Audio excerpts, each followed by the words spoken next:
you can't help but look at this game and think, the Pistons fumbled this bad. 15 points up in the first half. Had full control of this game.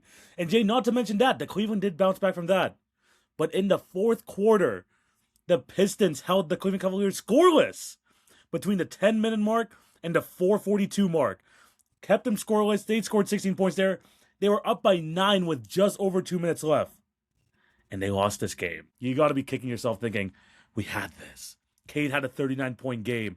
We had that really good run coming in the fourth quarter, and we're still not able to get it done.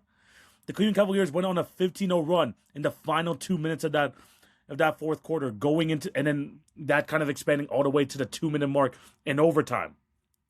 The Pistons had every chance to win this, but the Cavs, from top to bottom, even without a great Donovan Mitchell game, where he actually kind of did pretty well in overtime, not going to lie, but they were the one who took the biggest punch from the Pistons, and they were able to bounce back. Detroit, this is going to be a real teaching moment against a team like the Cleveland Cavaliers that has two perimeter creators that, although have not been great throughout the entirety of this series, have shown you that when you need it, like this Game 5, they're able to come up in a real big scenario where it really, their ability to play off one another is what gave them this big W. You look at Jalen Duren and his inability to be a true number 2 option in this series. I mean, you can make an argument that Karis LeVert has even done a better job of being a real shot generator throughout this series, and he really didn't start to really get real burn until like Game 3 of the series. Maybe even that Game 4 performance that we recently spoke on. Not a great situation for a Jalen Duren who's going into a summer that he was staring TV.